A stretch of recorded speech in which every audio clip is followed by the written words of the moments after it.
Zoro is the most important character in One Piece. Even if you are a Sanji stan, I promise you that if you stick around to the end of the video, you might still disagree, but at the very least, I might convince you of Zoro's importance to the series. One Piece as a world is fun and ridiculous, filled with many different islands. The story is driven by Monkey D. Luffy, the captain of the Straw Hat Pirates, a childish and naive, forgiving and adventurous spirit. Luffy is the only character in One Piece that is just as important as Zoro, and many would even argue that he is more important. Luffy drives the narrative, but it's because of who Luffy is as the main character and as a person that makes Zoro such a necessity for the functionality of the series. Luffy is the core, but without Zoro, One Piece would simply not work. So by diving into his relationship with his captain and examining his role in the series, it will all become much more recognizable. But first, let's start out with Zoro's introduction.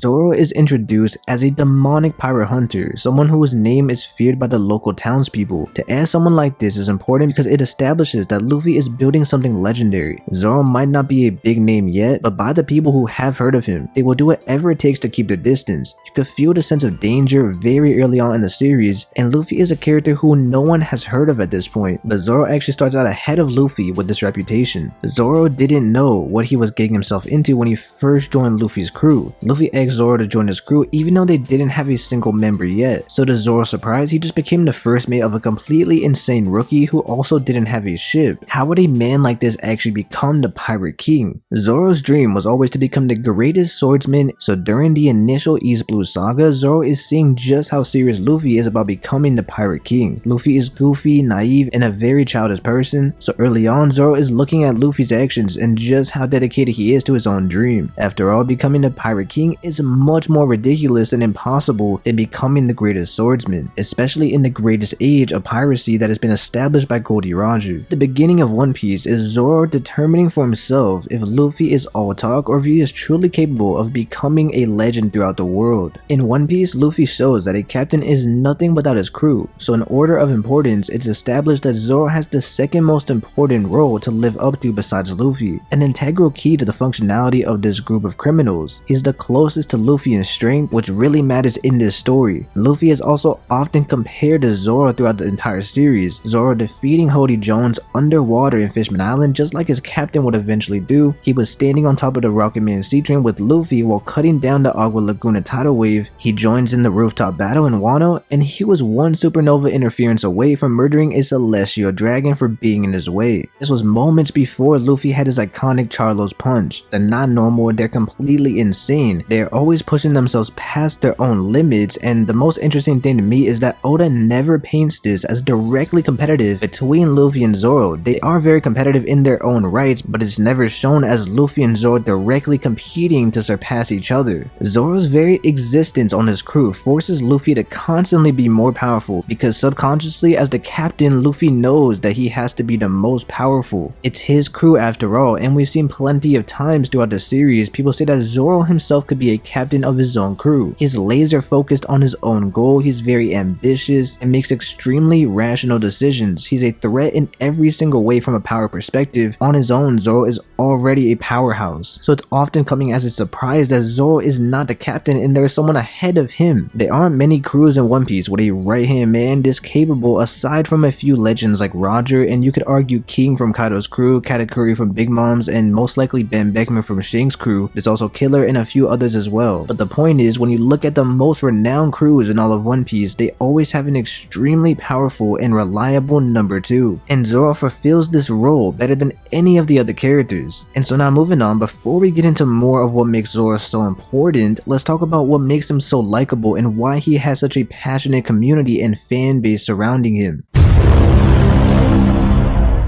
At a very surface level look, Zoro is the coolest character in the series from the jump. He has 3 swords and he fights with one in his mouth. He's extremely stoic and a powerhouse. He has many of the traits that you love like loyalty, motivation, strength, violence. So just from this very simple raw view, it's easy to see why so many people are naturally drawn to Zoro over so many of the other characters in One Piece who are much more obnoxious, wacky, and weird. You got characters like Usopp, Sanji, Frankie. They all got their own little quirks and weirdness to them. tone, but Zoro is just a cool, calm, collected badass. So yes, from this very simple mindset and simple view, it is easy to see why so many people are naturally drawn to Zoro over so many of the other characters. Zoro also does have his humorous moments, like his gags of him getting lost and his rivalry with Sanji, and his tendency to take everything over the top and overly serious can also be hilarious as well. For example, only Zoro would decide to jump into a freezing lake and consider it training. Oh, baby. And it's these comedic characters splashed in there that really round out his character, especially in a series where Oda loves to embellish the comedy aspect. To know that Zoro can still be a fun, comedic character while still sticking to his core roots is what really makes him a very versatile character in many ways. And as far as being a cool, badass character, he has that aspect nailed down better than any other character in One Piece. When you look at Zoro, he's actually a very kind person despite being rude and oftentimes being portrayed as a bloodthirsty, even villainous character at some points. And this all helps to make him a lot more likable because he's willing to slaughter someone like Pika and Dressrosa, but if you look at his very first interactions, we find out that he is sacrificing his time and his dreams to protect an innocent little girl. Another very simple reason to why Zoro is so loved is because, let's just be honest, he has some of the best fights in the entire series. His battle with Mihawk is a classic and very integral to his character. There's the fan favorite Mr. One fight in Alabasta. He has his battle against King and Wano, which was a great fight as well, and even the more funny fights like Kaku and Pika, those are very entertaining and technical fights that are very different from the average one-on-one brawl in One Piece. Even against fodder, Zoro is by far the most entertaining to watch. He's blocking straight bullets with his sword, creating massive wind blasts and unleashing legendary onigiris. There's also the fact that especially early on in One Piece, Zoro is usually handicapped or fighting with an injury like in Orange Town or in Outland Park. Still, he does not hesitate to make his way into battle and defeat his opponent, and this is very important because it means as fans he earned our respect from a very early start in the series. He's also a very motivational and admirable character, and that might sound a bit dramatic and even cringy, but when you're very young, you look up to these characters like this. There's always going to be that one character that you really connect with as a kid. So now that we have those very basic and more surface level reasons to why Zoro has such a die-hard fan base, let's dive a little bit deeper and analyze more of his dream in comparison to Luffy's. This is the one crucial step to understanding why Zoro is the most important character. It's common for anime and manga characters to have dreams and aspirations to become the greatest. Naruto wants to be the Hokage, Asa and Yuna they want to be the Wizard King, and Ash wants to be a Pokemon Master. Luffy, dreaming of becoming a Pirate King, is what really drives the story, but then Zoro is a very interesting case because he is a right-hand man, but he also has this extremely passionate and dedicated dream of becoming the greatest. Having main characters with two completely separate yet competitive and unrealistic goals is what adds so much more to this crew. Luffy is someone who values the journey and adventure, and Zoro takes his dream just as seriously and arguably even more than Luffy, especially early on. He's constantly training, pushing his physical capabilities to the limit, and this is shown by just how he's always sleeping, always training, always working out, and he's also willing to fight anyone even when he's injured. There's no excuses for Zoro. Zoro knows that the only person standing in the way of his own dream is himself, and this can be a very taxing and stressful lifestyle and mentality to have, but when you have this Mamba-like mentality, there's really no room for excuses of anything, purely rooted in who he is as a person. Even as a young child, he always had a talent for swordsmanship, but he told Kuina, "You didn't beat me because you're a woman, you beat me because you're better." All the way back in the very beginning of his origin, he's always wanted to become the greatest. This dedication is continuously amplified when his ambition is put to the test by Mihawk and other characters throughout the entire series. Zoro is one of the only members of the Straw Hats whose dream is crushed from the very beginning, and he has to come to the realization that his goal is nowhere in sight despite his confidence. It almost seems unobtainable when you look at a character like Mihawk, who uses a tiny knife and defeats a man with 3 swords. Nami and Sanji, they're never forced to question if their dreams are even possible, but with Zoro, it is very determined on his own mental and physical development as a person. So Zoro witnessing how far he will have to go to achieve his dreams is one of the best showcases in mentality, testing someone's willpower, and we all know just how powerful and important willpower is and ambition is in a series like One Piece. With no excuses and crying and being embarrassed in front of everyone, Zoro does not give up, but instead he begins to work even harder, and it's a wake-up call and becomes even more obsessed after witnessing what the greatest swordsman actually looks like. One Piece is a story about ridiculous dreams, so Zoro being confronted with this event makes these dreams feel even more unobtainable and impossible, and therefore increases the importance of this moment, because when the Straw Hats do finally achieve their dreams, the Mihawk and Zoro fight will be one of those moments that severely amplifies his accomplishments. And there is no one who is going through the ringer to get their dreams as much as Zoro. You don't see Sanji crying and breaking down because he's not going to see the all blue. And thematically, Zoro is the very first character we see who inherits someone's will. Inherited will becomes more and more prevalent throughout the series, but Zoro's initial backstory, taking the burden of Kuina's dreams and combining it with his own ambition to fully fuel the fire of becoming the greatest swordsman, is the very first moment where we see this. Zoro could very well be the main protagonist of another series. He has that main character energy, so focused on what he believes, fully embracing the struggle and fully embracing the swordsman lifestyle and Bushido code that even Mihawk respected him when he was defeated. Zoro is a samurai carrying on the will of his dead homies, someone who was already ambitious, but Kuina's death is what really puts this insane goal fully into focus, and he does this honorably and respecting her past will. In some alternate universe, Zoro could have been a captain of his own crew with nothing but swordsmen, but here he is the right hand man and really the one that elevates Luffy to the next level. He is someone who would rather get killed than take a cowardly wound to the back, something that we saw someone like Whitebeard display at Marineford. Zoro is someone who is willing to achieve his dreams or die trying in the process. He gets excited by slashing down a powerful enemy, but he also uses the dual side of the sword and the backside to make sure he does not harm innocent lives. This kindness of the weak is important because Zoro is the embodiment of strength, not only physically but mentally. He's always mentally in control of his emotions and very in control of every action. He doesn't complain or whine. And when you think about anime and manga, you think of characters who go over the top as possible, from facial expressions to ridiculous ideologies, and this is exactly what Zoro is. He is religiously following his role in his code, and he takes it as far as possible, even taking on the title of the King of Hell for Luffy. The only weakness that we have ever seen from Zoro was when he cried after being defeated by Mihawk. It was such a real moment for a character who always bottles up his emotions, crying because of the frustration, and this is a man who focused every moment alive, living for the dream that he will be the most powerful swordsman. In many ways, seeing Mihawk in flesh and blood is very inspirational, because to see that someone this powerful actually exists puts into perspective how ridiculous his goal is. In the moment, Zoro is very upset, he's crying, he's breaking down. When you sit back and think about it, Zoro may have realized, okay, he's still young and Mihawk is a veteran when it comes to swordsmanship. This dream that he's carrying on, this will, is an added layer of stress and pressure. Inherited will has always been seen as a very inspiring thing, carrying on the legacy of the past, but in Zoro's case, carrying on the will of his dead friend is very personal. So if Zoro fails, he's not only failing himself, but he's also failing his friend. Stress also has a bad connotation for many people, but in reality there are many people who thrive under stress. There are many people who break down and can't handle much stress at all, but Zoro is an example of what it means to embrace stress and use it to your advantage. This black and white mentality of do or die is what adds so much stakes to this one character. Luffy's stakes are always high too, because it's usually his friends and the citizens of whatever oppressed island it is, but Zoro's stakes are so much more personal than we realize. And so now let's talk about the rational versus emotional aspect of Luffy versus Zoro.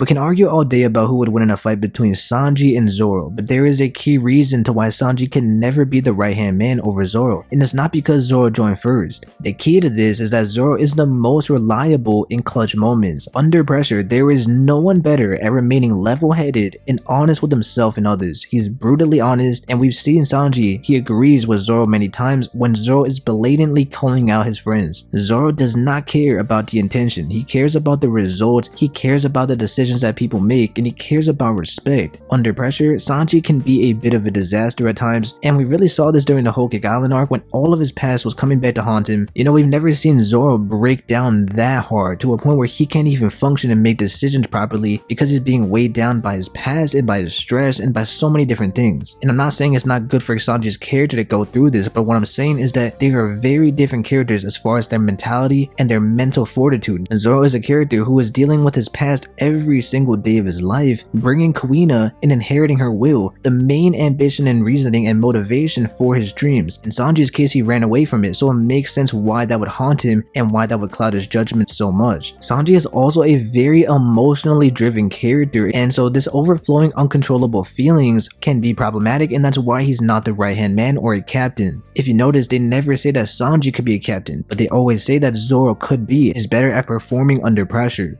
And even though Sanji tries to be this cool, suave Mr. Prince, he very easily breaks contrast with his irrational and uncontrollable urges. For example, when he sees a woman and he can't even control her, he can't even hit her. So there's a lot of weaknesses here with Sanji. And from that emotional perspective, you could say that he's more similar to Luffy. Luffy is a very emotionally intelligent character who is always aware of how his crew is feeling. Aside from in Water 7, Luffy will not ignore this. Zoro, on the other hand, never reaches out to sympathize with his crewmates. Sure, he might care deep down, but he does not go out of his way to coddle Chopper. He does not talk to Nami to make sure she's mentally okay with going to Fishman Island. This is not Zoro's role. Zoro's role, aside from power, is to keep his captain in check. Luffy's constant emotional outbursts, screaming, and excitement is not something Zoro steps in front of. He's never been afraid of speaking against Luffy's bad decisions that he does not think about. That's just how Luffy is. He does not think about things deeply. He's very reactionary. He makes decisions based off his feelings, while Zoro balances this out by calmly and clearly talking and coming to a conclusion. Zoro is a rational decision versus Luffy an emotional one. So this is why it really is important to have Zoro as a right-hand man.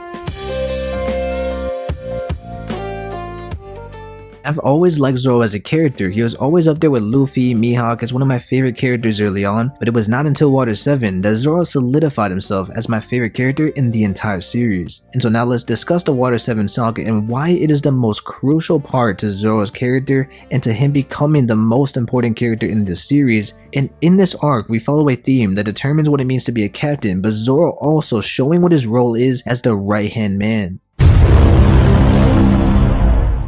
During the Water 7 saga, we see Zoro silent as Luffy and Usopp are beginning to argue over the Mary. If you go back and read that, you'll notice how quiet Zoro is, almost as if he's observing each and every move, every moment. How will Luffy react to this and that? This was something that the crew had never been through before, and Zoro allowed the situation to play out. During the beginning of the chapter, he tells them to stop yelling so they can calmly figure this out. But Luffy and Usopp was not going to listen to this advice in the heat of the moment. After this, every time Oda draws a Zoro panel, he's completely silent. There's about 7 to 8 panels of Zoro with nothing but a ... or nothing to say at all. Just an intense stare at this very tense situation. And so this is what I really love about Zoro's character. He only speaks when he has something important to say, and so when he finally does say something, it hits that much harder. It's a meaningful thought, and it really feels like Oda values these few words, and he uses Zoro as the perfect voice of reason because of this. Oda is very meticulous when it comes to Zoro, and the reason that we know about this in this scene specifically is because of how calm and stern Zoro is, how many panels that he doesn't say anything at all. Zoro's reaction not only shows how serious this is, but it also adds so much depth to the crew and his character while maintaining the dramatic tension. Although Zoro does not do much of anything here, is the perfect example of saying more by saying less. While Sanji kicks Luffy to make sure that he does not say anything he regrets, Zoro does not ever interfere because he is analyzing this test on Luffy's role as the captain. When I first read the Luffy versus Usopp fight, I remember laughing when Zoro kept telling Chopper to go to his room, but looking back on it, it's the most Zoro thing to do. This was a very serious moment for the fate of the crew, and Oda does a really great job of showcasing Zoro's importance here by not doing much but still having these important lines of dialogue. Immediately after defeating Usopp, Luffy breaks down and begins to cry, and he says this is too much, and Zoro steps in and says, "This is the burden of becoming a captain. If you start becoming unsure,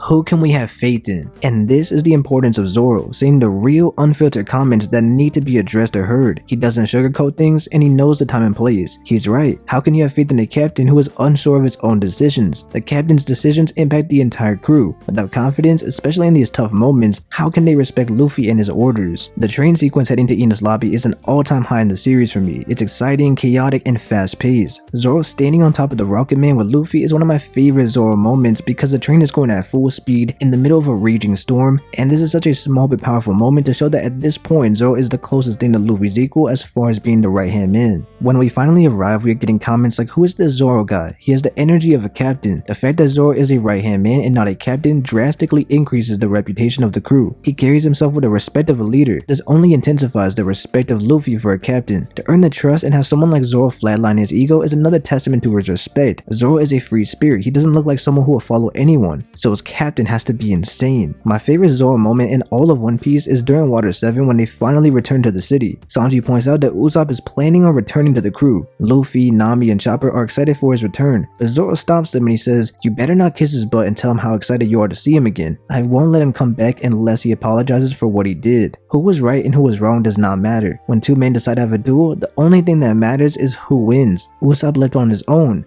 Luffy may be an idiot, but he's still our captain. We're better off without a crewmate who can't respect the captain when things get tough. A crew who does not respect their captain and a captain that does not deserve their respect is destined to fail. I absolutely love this and it's my favorite Zoro moment in the entire series because Zoro is speaking about something that most people do not like to hear. He is explaining that respect is earned and not given. There's two ways to look at this. Usopp did not respect Luffy, or you can see it as Luffy did not earn his respect or the respect of the entire crew. And so if Luffy is not someone that has earned the respect of the crew, then Zoro can just walk away and not respect his orders, and that's why he threatens Luffy and says, "If you don't respect your own decision here, then I'm the next one that's going to leave." It's true that at the end of the day, Luffy's dream and his decisions are the highest level of authority in the crew. When I say that the story of One Piece would not function without Zoro, it's because of moments like this, with Zoro knowing his role and making sure even Luffy is in his place. A big theme of Water 7 was what does it mean to be a captain, something that Iceberg first brings up, but Zoro fully fleshes out. He yells in Luffy's face saying, "I don't care how much you screw around under normal circumstances, but you're still the captain and you rank above me. If you don't act like a captain during a time like this, I'll be the next one to leave." Zoro can't forgive Usopp so easily if he does not apologize and learn that what he did is unacceptable moving on. The cherry on top of all this is the fact that Zoro and Sanji have a bitter rivalry and are constantly arguing, but even Sanji tells Nami that Zoro is right. Sanji the simp who always will do anything to please Nami is actually siding with Zoro, and so this is how you really know that Zoro is spitting right here. Then Zoro asks Nami, "So Usopp leaving means nothing to you? We can't trust him if he's going to leave every time he disagrees with Luffy." And if we add a little bit more context, it's right after breaking into Enies Lobby, saving Nickel Robin, and skyrocketing their bounties. We know that Usopp and Luffy are childish and they love to play around and not take things seriously. So when Zoro finally says we are not playing a game of pirates anymore, it hits him so much harder because that's all Usopp ever did. It puts into perspective that Zoro is conscious of what they are doing and the repercussions. He's aware of the reputation that they're going to have. This is not a game. We are really living this lifestyle, and from here on out it's only going to get tougher, especially with the name they have made for themselves, officially adding Nickel Robin and breaking into a government facility. Luffy understands that he cannot become the Pirate King without Zoro, and Zoro only makes him a better captain because he forces Luffy to grow as a leader. Zoro is right and Luffy and Sanji both admit it. Luffy only acts off emotion, like when he was so eager to invite Usopp back to the crew. And so this is the perfect example of how Zoro balances out the major decisions within the crew. He's not afraid of anything. He's extremely honest, which is important because he truly holds the crew together, as we have seen him doing during the biggest low point for the Straw Hats when they lost Usopp and Nickel Robin at the same time. Not only is this not a game for playing pirates and pretending to be a legendary crew, Zoro has the self-awareness to sit back and realize, how can you be a king if you don't behave like one? You need to present yourself as a king if you want to be treated like one. This is why Zoro will end up as the most important character, because it's through his influence that holds Luffy to such a high standard that Luffy himself set. And due to all of this, Luffy will grow into something worth following. Luffy tells every single person he meets that he will become the Pirate King. He even told Zoro when they first met him. This is as bold as it gets, but even the Pirate King, who is currently carving out his own legacy, needs occasional reminders when he slips. No one is perfect, and that's why it's Zoro's job to fill in the gaps where Luffy's biggest weaknesses come. We know that Luffy said that he cannot become the Pirate King without Sanji. He will not eat and he'll starve. So imagine what it's like to be the number 2 and have an even higher responsibility and burden to make sure Luffy succeeds. Zoro is also the one character who could potentially walk away, possibly even fight Luffy, and this is what makes him such a presence in the crew. Some of you might say Zoro is not truly loyal to Luffy if he is willing to leave just because Luffy accepts Usopp back, but if you look at this from a different perspective, it's the ultimate form of loyalty. He's elevating Luffy to such a high degree by making Luffy's actions and decisions set a precedent for the future. This also makes it where Luffy now has to rethink and consider every decision and make sure he's making the right choice because he doesn't want to make terrible decisions that the crew will have to follow in the future. And this doesn't stop Luffy from being reckless, but it does allow him to stop and think for a second while Zoro is screaming at him that there is more to this journey than his emotional outbursts and doing things off very reactionary decisions. And I love that when we see Luffy in Fishman Island, Zoro says, if he wasn't at least this strong, I would have had to become the captain myself. And that's when Luffy is knocking out thousands of members with Kagerasaki. And now let's move on to one of Zoro's most famous and important arcs, the Thriller Bark.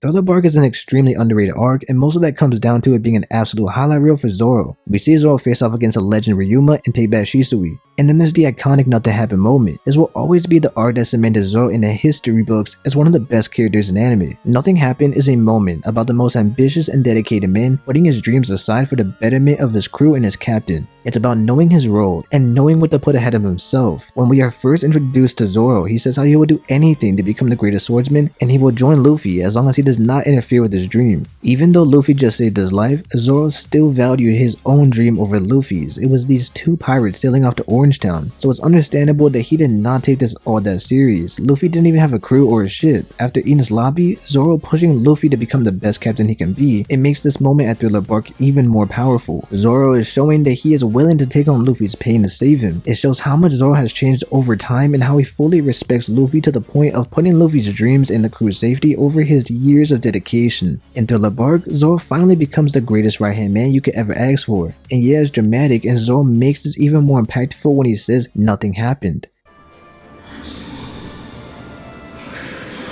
Of course Luffy would want to know this, but Zoro's role is minimizing all worry and stress from the crew. Zoro doesn't need the recognition. All he needs to know is that he stood up to a warlord after hours of fighting and he got the job done. He doesn't need the praise, and his loyalty is at its highest. Nico Robin also finds out about this, and Zoro sets an example for Nico Robin, who is known for betraying her crew. She now understands that it's not just Luffy who would go so far for his crewmates, it's also reciprocated through Zoro and the way that every crew member feels for Luffy. Zoro is extremely self-aware, essentially arguing that he is just as important as Luffy to this crew, or at least close enough, and this reputation is almost just as important to the world government, like I said previously, because of his portrayal and how the world perceives him. He tries to convince Kuma that his life would be worth sacrificing to let Luffy live. Thriller Bark is the arc that Zoro completely took over and made his own. And so now let's talk about the underrated moment of Zoro training with Mihawk and how important it is for his character.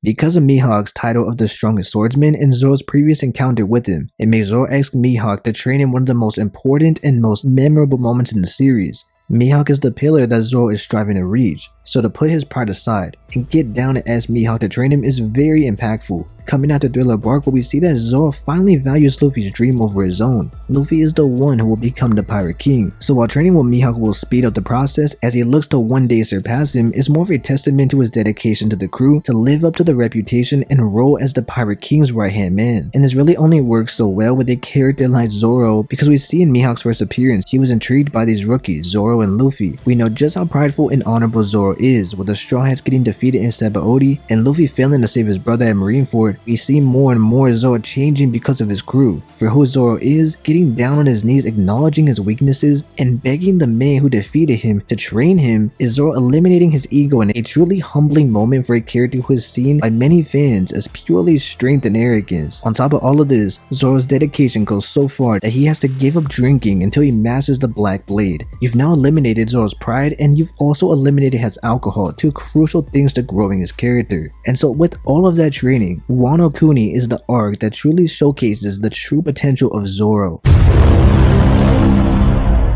With Luffy, we saw his full power during his battle with Katakuri, but with Zoro, we had to go from the Marineford saga all the way to Onigashima Raid to see the full capabilities and the results of trading with the legend Mihawk. Oda has saved up Zoro's true power for Wano, and this shows just how powerful he became, only being forced to go all out against a Yonko and a Yonko commander. Throughout the entire pre-time skip, Zoro had plenty of amazing fights, but during the post-time skip, Oda barely showcased the true power of the Straw Hats. But this very meticulous hype that surrounds Zoro's character should never be overlooked. In an arc where a legend like Odin is running around fighting dragons with 2 swords, Zoro is still the one character in a land of samurai who uses all 3. Zoro proves once again why he is the most important character in One Piece during the Onigashima raid. He had some extremely MVP caliber moments on the rooftop against the Yonko and his battle against other Yonko right hand man King of the Wildfire. But where Zoro proves its importance is the moment when Sanji calls Zoro onto Transponder Snail. Sanji asks Zoro to take him out if he loses control of his body. Zoro is the only character who is even worth asking to do this for 2 reasons. 1, Sanji is extremely powerful and only Zoro has the physical capability to stop him aside from Luffy. And number 2, he's the only Straw Hat who would actually do it. Nami or Chopper, they can't do it, and they also wouldn't do it even if they could. Sanji himself knows this, and that's why he asks Zoro and not anyone else.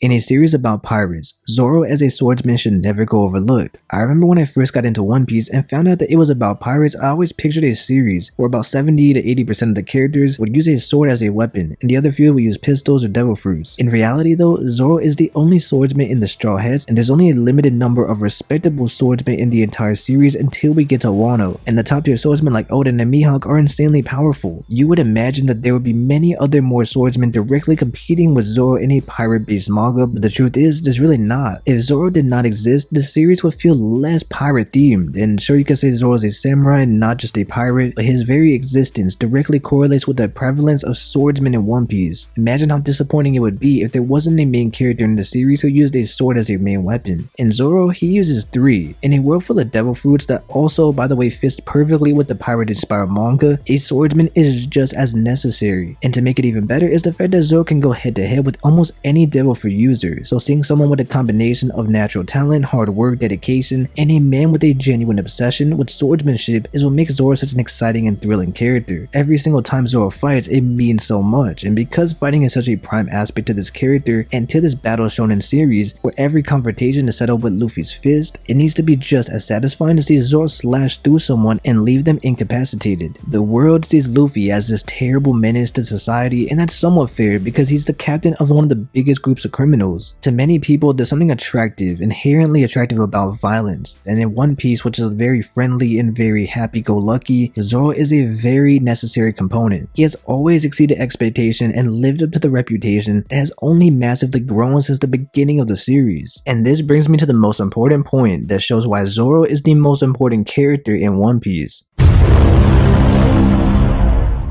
Aside from Zoro being the necessary balance to Luffy, the character who brings ration and reason to an overly emotional captain, what Zoro brings to the franchise of One Piece is immeasurable. It would still be an amazing series, but I wholeheartedly believe that One Piece would not be close to the popularity that it is today without Zoro. Luffy has way more screen time than every other character, and Oda always gives the final boss of Luffy with Zoro facing the number 2. So it's worth noting how Zoro has remained untouchable as the second most popular character in One Piece and always so close to Luffy. The fight matchups in One Piece are very predictable, but still we have Luffy and Zoro always remaining at the top even though we knew who they're gonna fight every single time. Even though Luffy places higher in the popularity polls, it sometimes feels like Zoro is actually the most popular character in the series, and that's because of Zoro fanboys being some of the most vocal, obnoxious, and devoted fans that I've ever seen. And as a huge Zoro fan myself, and him being the main reason why I'm able to get through even the low points of One Piece, sometimes I understand where they're coming from. There are so many characters in One Piece, and they switch around a lot as far as where they rank in my list of favorites. One day Blackbeard will be in my top 3, the next day Mihawk, the next day after that maybe Luffy and Oden, and sometimes even Nico Robin makes it into the top 5, top 3. But one thing that has always remained the same since Water 7 is that Zoro is the best character in One Piece. When I first got into One Piece, it was extremely difficult for me to fully grasp the series. The beginning of One Piece is not the high point in the series with Syrup Village and Orange Town, and it really takes some time to get invested into the series and to the characters. I'm sure there are people who have been standing Luffy since day 1, but honestly it took me a while to fully appreciate One Piece for what it was. I always liked Luffy and I liked the silliness of One Piece, but starting out I didn't love it. What I value most about One Piece now is the way Oda can jump from serious topics, badass moments, funny goofy gags, and heartfelt emotional highs. One Piece can make you you cry, and then in the very next chapter, it can make you laugh. And Zoro brings out the criminal presence of the series that is so needed for a group of rebelling criminals going against the world government. He will purposely miss an opponent's vitals or hit them with the back of his sword, but when he faces someone like King of the Wildfire, he slices his wing completely off, which is something that you just don't see in One Piece very often. From the outside looking in, you would never expect One Piece to have one of the most badass characters in all of anime, and Oda does a perfect job of fleshing out Zoro fully and balancing his character. He has his funny gag moments, and he's also dumb and has a terrible sense of direction, but he's also stoic and a badass. One Piece has many great fights, but his fights are lacking in comparison to other series like Hunter x Hunter, Dragon Ball Z, and Bleach. In fact, I would go as far to say that some of the worst fights in all of Battle Shonen are in One Piece, but still every single time Zoro is on screen, he has built up a consistency that I know that is going to be a great fight. Even when he's on screen fighting fodder samurai with a knife paying homage to Mihawk is still better than any Chopper and Nami fight. I think there's a good chance that many people, including myself, may have dropped One Piece if Zoro was not introduced. He makes irrelevant seeming arcs like Whiskey Peak 1,000 times better than they really should be. In Alabasta, Zoro has the best fight in the arc. He's barely important to the story, but when he does show up, it's a fight for the ages. My least favorite arc in One Piece is Little Garden, but Zoro still has some of the only moments I even remember from that arc, with his rivalry with Sanji first emerging, paralleling the Giants of Elbaf, and that iconic Zoro pose before he dies is one of the most memorable scenes in the entire arc. The Zoro and Sanji rivalry adds so much to the dynamic of the crew that it feels real when you have these very similar yet opposite powerful crew members who are arguing every day because they are around each other all the time. So Zoro ends up being one half of the greatest rivalry in all of anime. Zoro is one of the best displays of characterization in all of One Piece. Oda only uses Zoro when he needs to, he doesn't force anything, and I would argue he's one of the most well-constructed characters as far as consistency goes, having 1,000 chapters of screen time and being a main character. And this is because Oda has laid out exactly who Zoro is as a person, and he is very strict with his own goals and his own morality. And even when Zoro does change over time, like when he begged Mihawk to train him, we watch the changes slowly happen over time rather than having a very abrupt, stark contrast to his character, and that's the advantage you have in a long-running series. With so much criminal activity around the world, Zoro is a presence that is feared by even the most powerful crews. He is always someone that the government and other pirate captains are cautious to keep an eye out for. In the very beginning, I am so much more invested in Zoro's goals over Luffy's. Luffy is really here for the journey and he wants to be free, but 1,000 chapters into the series and we still never really fully explored why Luffy is so obsessed with freedom to the point that he wants to be the freest of the free, the Pirate King. And I will admit that over time, I've begun to love the idea of Luffy becoming the Pirate King more and more. I get more excited every day that I think about it, but that's over decades of content and Luffy is screaming every time he introduces himself. If you look at a series like early Dragon Ball, it was a gag manga. You can tell that Oda has drawn so much inspiration from this series, especially early on. But one major difference is that there is no character like Zoro in the beginning of Dragon Ball, and I think this is a very conscious and intentional decision by Oda. So many battle shonen will try to throw in a main character that is strictly a badass, but few series pull it off as well as Zoro. Despite Luffy being a goofball, there's always Zoro in the back of my mind where I could rest assured that this series will always have some extremely badass and hype moments. It allows Oda to be as creative and ridiculous as he wants to be, as flexible as possible, because Zoro is always guaranteed to bring a different tone and vibe that is very needed. One Piece does not have a vast majority of badass characters. Sure, you have Law down the line and Mihawk, but he's barely on screen. That's just the very nature of what One Piece is. Just look at Wano Kuni in Zoro's performance. He's exactly what this arc needs to make it really feel like it's more than just fun and games. In the most important arc in the One Piece story, there has been a very intense focus on Zoro. He had the connection to Yasui, so he now has all the more personal motivation to defeat Kaido and Orochi. He's developed a relationship with Kozuki Hiyori, he has an insane moment of bloodlust against Killer, he obtains Enma, the Blade of Odin, and he unleashes Conqueror's Haki. He establishes himself with the other supernovas on the rooftop against Big Mom and Kaido,